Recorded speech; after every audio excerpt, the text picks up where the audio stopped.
He believed his plan was perfect, a routine appendix surgery to disguise the sterilization that would make it impossible for me to ever have children. But he never imagined that I would uncover his secret and use his mistress as my weapon. My name is Amara, and I'm 34. The first thing I felt upon waking wasn't pain but confusion. A constant rhythmic beeping filled the silence of the room. An antiseptic smell stung my nose, and my throat felt like I'd swallowed sand. I tried to move, but a sharp, stabbing pain in my lower abdomen stole my breath. It wasn't the pain I expected, it was deeper, more invasive. The morning everything changed. I had kissed my husband Darian goodbye, thinking he would be home for dinner. A simple appendectomy, nothing more than a few small scars, and a story about bland hospital food. But as I lay in that bed, under the fluorescent light that made everything seem pale and sickly, I knew something was terribly wrong. A young nurse with kind eyes and a name tag that read Nia entered the room. She moved with quiet efficiency, adjusting the IV drip, checking my vitals. But there was something in her gaze, a mixture of pity and nervousness that unsettled me. Every time her eyes met mine, she quickly glanced toward the door, as if she was afraid someone would discover her. "How are you feeling, Mrs. Jones?" she asked, her voice barely a whisper. "Thirsty," I managed to croak, "and it hurts down here." "Is the pain this bad normally?" Nia froze. Her hand hung suspended over the monitor. She looked toward the door again, this time biting her lip. Then she leaned in toward me, creating a small bubble of confidentiality in the sterile space. "Ma'am, didn't they tell you about the second procedure?" she whispered, and her words fell on me like a bucket of ice water. I shook my head, my heart starting to hammer against my ribs, an anxious drum that was reflected in the monitor's accelerating beeping. "What second procedure?" I said. "What are you talking about, nurse?" She swallowed hard. "Your husband. He signed the authorization. While you were in surgery, he authorized a tubal ligation." The world stopped. The words floated in the air. Absurd. Impossible. Tubal ligation. Sterilization. Darian. My Darian. The man who had just smiled at me across a candlelit table last week, the light dancing in his eyes as I talked about baby names. I closed my eyes and the memory hit me with unbearable cruelty. We were celebrating our 5th anniversary. I wore a silky blue dress he loved. I spoke with an enthusiasm that now felt shamefully naive about turning the study in our house into a nursery after our trip to Jamaica. He took my hand across the table. "Of course, my love," he'd said. His voice was velvet. "All in good time. I just want everything to be perfect for when our child arrives." I believed him. How could I not? I, who had grown up in a home where every achievement was minimized and every mistake magnified, had found a refuge in Darian. He was my calm, my stability, the man who had taught me I was enough, or so I believed. The sharp pain that had brought me here now felt distant, insignificant compared to the devastation that was tearing through my chest. I remembered his panicked face when I doubled over in pain during a site visit, how he had picked me up in his arms, how he had yelled at his assistant to cancel everything. I remembered his hand squeezing mine in the car, whispering, "I'll take care of everything, my life. You don't worry about a thing." And he had taken care of it. He sure had. While I slept, trusting and vulnerable, the man to whom I had given my life had made a decision about my body, my future, and my dreams. Without my consent, he had wielded an invisible scalpel and removed my ability to be a mother, and he had done it with a smile. The monitor's beeping was a deafening scream. Nia placed a hand on my shoulder, her eyes full of a sorrow that could not console me. In that moment, in that cold, anonymous room, I understood that the surgery had not just removed my appendix. It had ripped out the future I had spent 5 years building, and the architect of my ruin was the very man who had sworn to protect me. The hours that followed were a torture of powerlessness. I called Darian over and over, but my phone went straight to voicemail. The anxiety swelled inside me like a black tide. When Dr. Sterling, the surgeon, finally appeared, his presence filled the room with an icy arrogance that made my skin crawl. He was a man with silver hair and an impeccable reputation, the type of doctor the New York elite went to.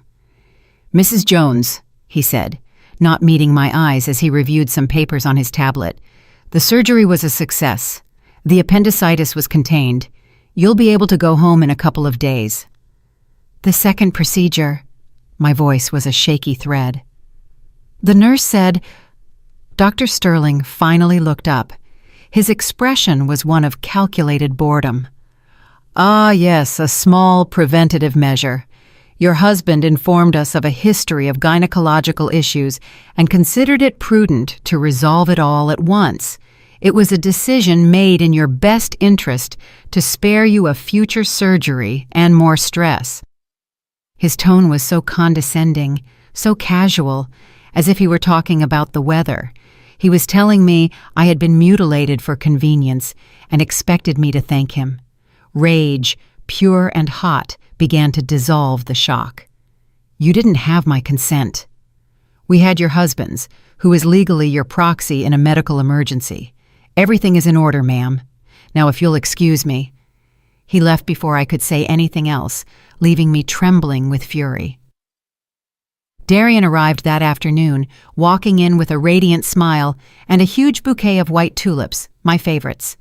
The gesture that would have once melted me now felt like a macabre mockery. "My life, how are you feeling? You had me so worried," he said, leaning in to kiss me. I turned my face away. "Why?" I asked, my voice flat, emotionless. His smile faltered for a second. "Why?" "What, my love?" "Why did you do it, Darian?" He sighed, setting the flowers on the nightstand and sitting beside me.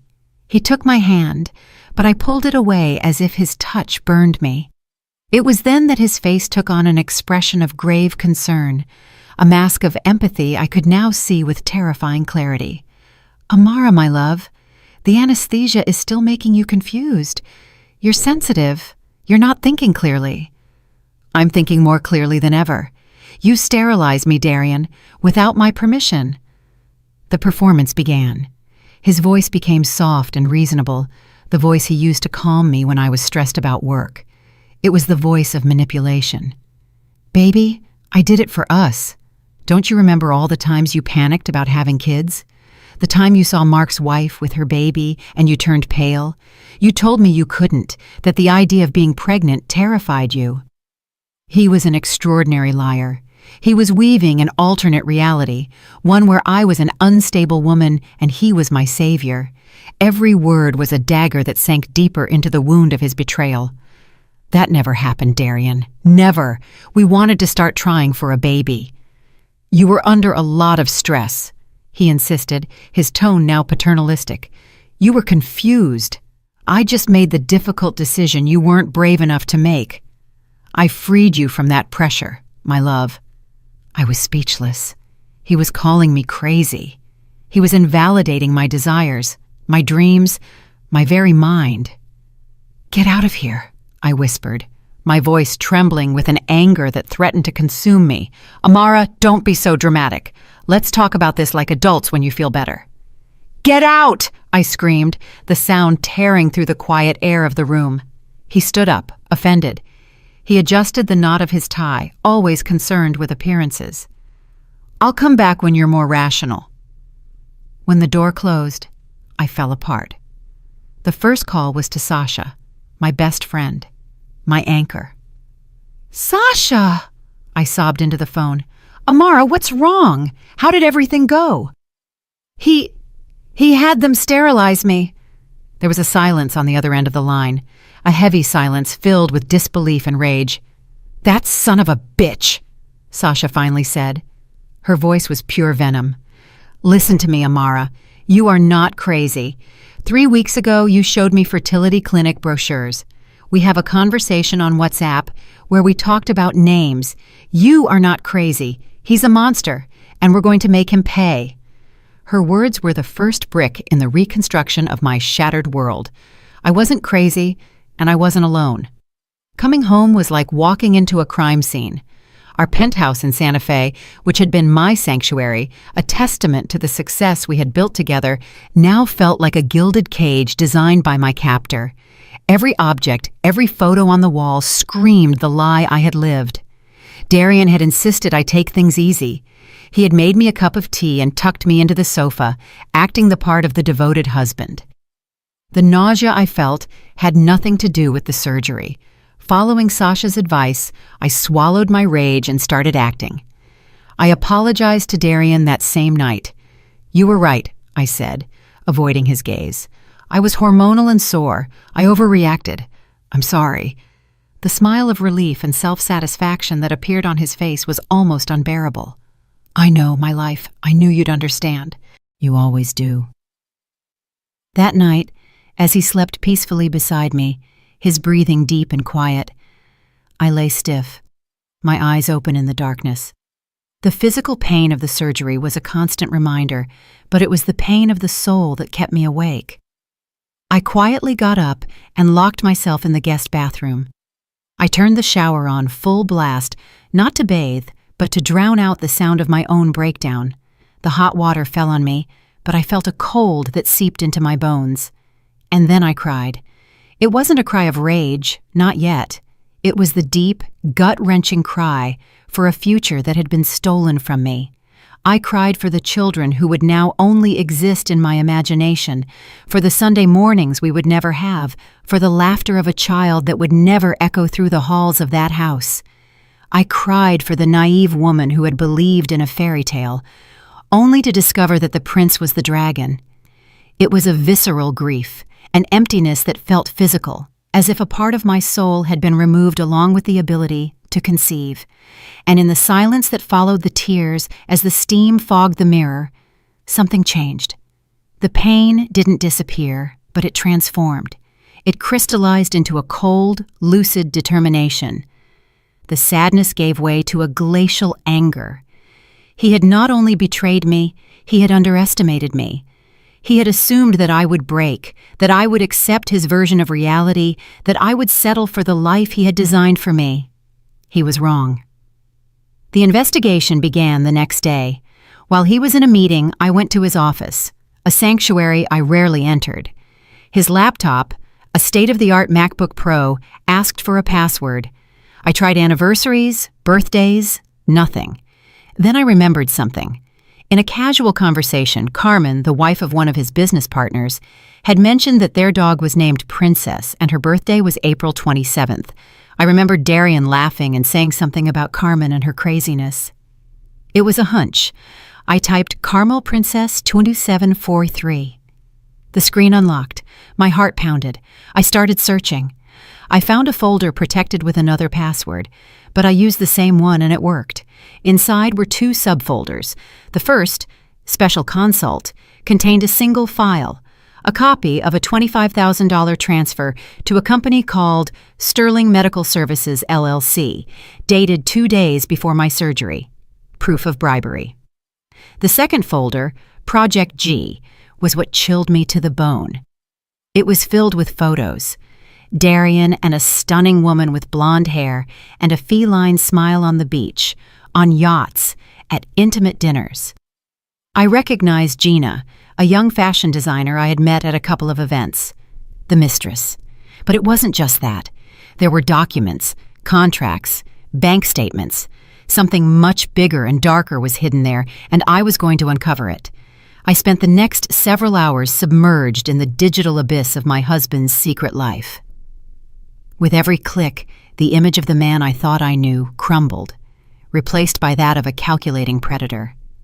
I sent the entire contents of the Project G folder to Sasha with a simple message. I need you to see this right now. While I waited for her call, I began to examine the documents myself. They weren't just business papers. They were the skeleton of a fraud. And it was my eye as an architect, my profession, that gave me the advantage. I'm used to reading blueprints, understanding structures, seeing how the parts fit together to form a whole. What I saw here was a deliberately opaque structure designed to deceive. There was an investment contract between Darian and Gina, a certificate of incorporation for a company called Horizons Development LLC, and bank statements showing a massive transfer, $1,200,000, from Gina's personal account to the new company's account. It was my training that made me notice the details. The business address for Horizons Development was a P.O. box. The sole legal agent with total and unlimited control over the account was Darian Jones. The structure was designed not to partner, but to dispossess. My phone rang. It was Sasha, and her voice was a mixture of fury and a strange professional excitement. "Amara, are you sitting down? Because this is a bomb." "I know. It's a fraud, right?" "A fraud is a work of art in white-collar crime," she exclaimed. "I just did a quick search. The LLC was incorporated 2 months ago. It has no assets, no history, nothing but that bank account. Darian convinced that poor woman to sell a property she inherited from her parents in the Hamptons to invest in a supposed luxury real estate project in Miami." "The project he's been talking about so much," I said, the pieces clicking into place in my mind. "Exactly, but the money was never going to any project. It was going to finance his big move to become independent. And once the money was secured in his other companies, the LLC would be declared bankrupt, and Gina would lose everything. He was erasing me from his reproductive future and her from his financial future," I said, my voice now firm, with no trace of tears. "At the same time." I was silent, processing the magnitude of his cruelty. He wasn't just an adulterer and a traitor, he was a sociopath. "But he didn't count on one thing," Sasha continued, her voice now sharp as a knife. "He didn't count on his wife, the one he thought was a simple decorator, being smart enough to decipher his master plan." A bold and terrible thought began to form in my mind, an idea so wicked that it made me smile for the first time in days. "Sasha, what would happen if Darian needed that money to close a big deal? A very public one?" There was a pause. I could feel Sasha smiling on the other end of the line. "Well, if that money disappeared at the crucial moment, or if the rightful owner of the money found out the truth and decided to freeze the account, it would be a catastrophe for him, a public humiliation and total financial ruin. He used her money to try to secure the future he stole from me," I said, my voice now steady. "We'll use that same money to demolish his world." "My God, Amara," Sasha said with genuine admiration. "He's given us the perfect weapon, and his mistress will be the one to pull the trigger." The plan had been born. It was no longer just about justice for my violated body. It was about total retribution. I was going to dismantle his life piece by piece, using the very bricks with which he planned to build his empire of lies. Contacting Gina was the riskiest move of my life. It was contacting the other woman, my rival, the personification of Darian's betrayal. Every fiber of my being screamed not to do it, but my new, cold logic understood that she wasn't my real enemy. She was another victim, even if she didn't know it yet. She was collateral damage, and now my only possible ally. I found her through her Instagram profile, where she showcased a life of luxury and success as a fashion designer.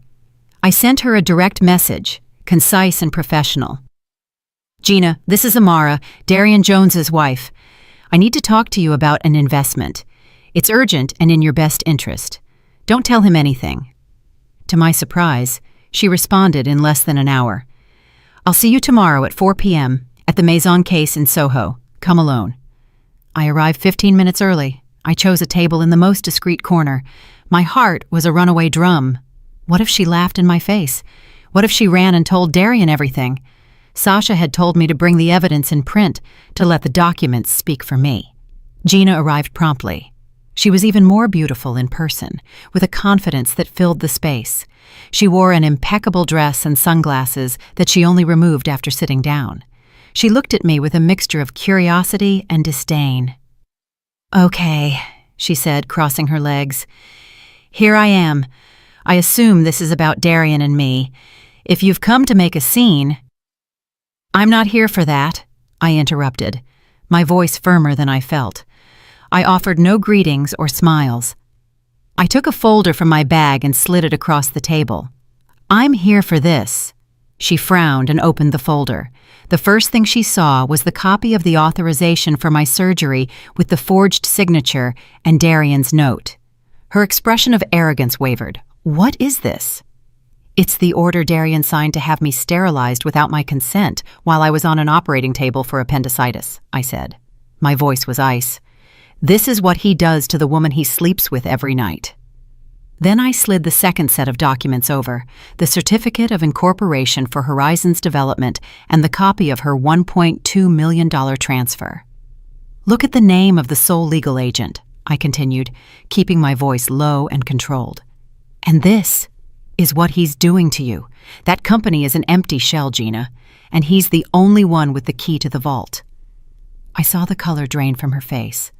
Her eyes, which had been defiant, were now fixed on the papers, scanning the clauses, seeing her own name next to the signature of the man she loved. I saw the exact moment her denial broke, replaced by a horrified understanding. Her hands began to tremble. She looked up, her eyes now filled with a vulnerability I hadn't expected. "The whole thing is a lie. The project in Miami? Everything?" "Everything," I confirmed. "You are his golden ticket to his next big deal, and once he gets it, he'll discard you, just like he discarded me." She was silent for a long time, staring at the documents. Tears began to roll down her cheeks, ruining her perfect makeup. They weren't tears of sadness, but of pure and absolute fury. "That bastard," she whispered, her voice trembling with rage. "He took everything from me. My parents' house. And he took my ability to have children," I said. And for the first time, our gazes met, not as rivals, but as two women united by the betrayal of the same man. She wiped her tears with a rough gesture. Her expression hardened. The naive designer had disappeared, replaced by a woman with a broken heart and a thirst for revenge.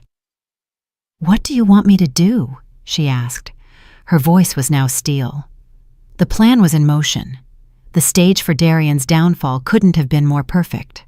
The grand ballroom of the St. Regis Hotel on Fifth Avenue, packed to the brim with the who's who of New York's real estate and financial world.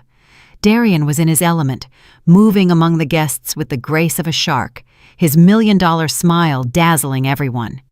It was the night of his consecration, the launch of Horizons Miami, his most ambitious project. And I was there in a discreet background, watching everything. Gina was also there, by his side, playing the part of the proud mistress to perfection. No one suspected the storm that was about to break. The climax of the night was the signing of the co-investment agreement with a major international consortium. Darian needed to demonstrate the liquidity of Horizons Development, Gina's money, to close the deal right then and there. He went up to the stage under a shower of applause. He stood at the podium, bathed in the light of the spotlights. "Trust," his voice resonated through the room. "In this business, trust is everything. And today, I am honored to have the trust of our distinguished partners." As he spoke, I sent a text message to Sasha, who was with a notary and a legal team in a hotel suite. "Now," Darian continued his speech, "and to demonstrate our absolute commitment, we will make the initial transfer of funds right here and now, as an act of total transparency." He gave a signal to his assistant. The huge LED screen behind him, which showed the impressive Horizons Miami logo, prepared to display the transaction confirmation. The room held its breath, but the screen flickered, and instead of a bank confirmation, what appeared was a screenshot of the Horizons Development Bank statement. The $1.2 million balance was there, but on top of it, in giant red letters, a digital stamp that flashed relentlessly. "Account frozen, pending fraud investigation."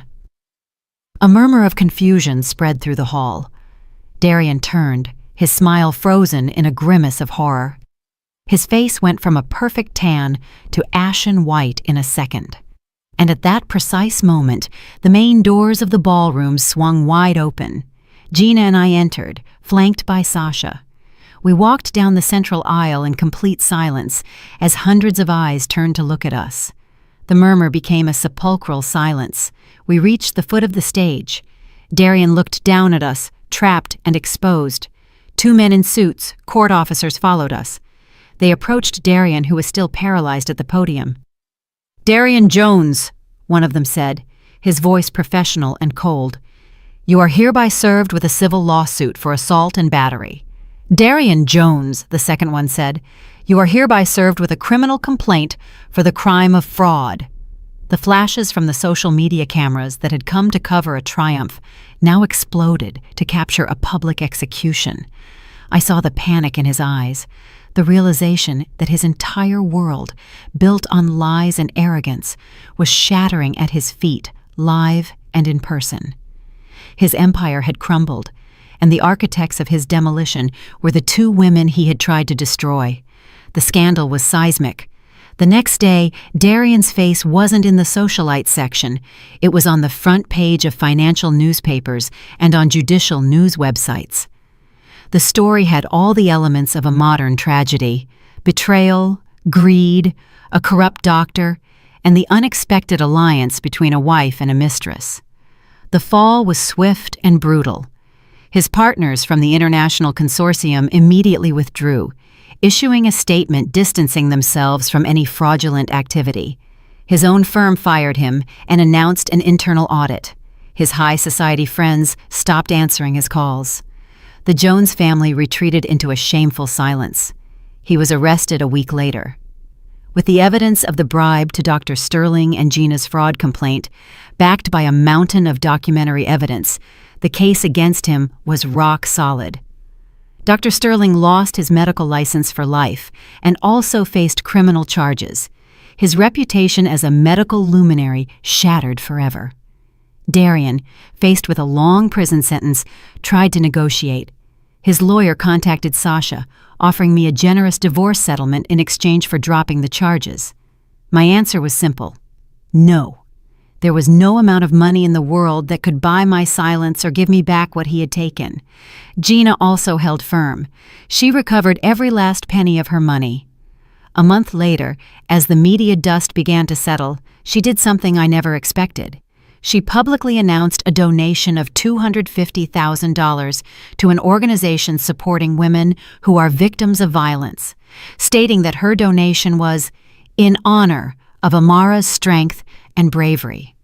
It was her way of closing the chapter, a gesture of solidarity born of a shared betrayal.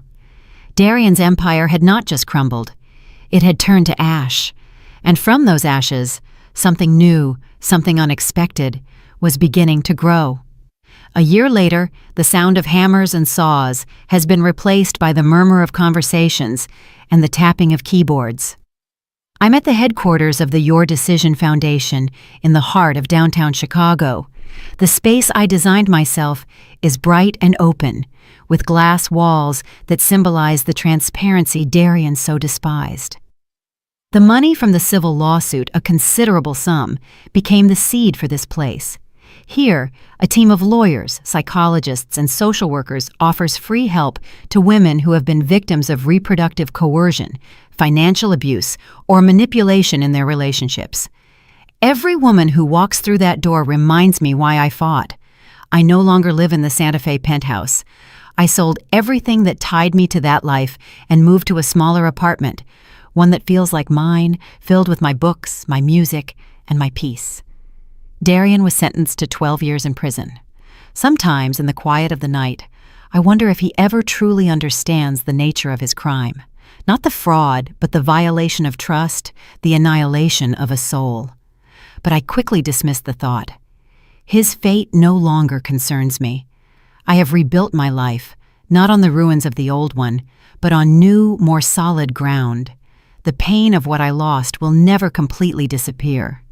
It's a scar on my soul, a perpetual reminder, but it no longer defines who I am. My work, the women we help, that's what defines me now. My laptop chimes. It's a new email. The subject line reads, "I need help." It's from a young woman who tells a painfully familiar story about a husband who controls her finances and refuses to let her work. I look out the window at the bustle of downtown Chicago, a city of monsters and anonymous heroes, a city that almost destroyed me, but instead gave me a purpose. I smile, a genuine and serene smile. I take a sip of my coffee and begin to write a response. Hello, you're in the right place. Tell me your story. We are here to listen. They say revenge doesn't bring peace, but allying with my rival to expose the man who betrayed us both gave me the deepest sense of justice.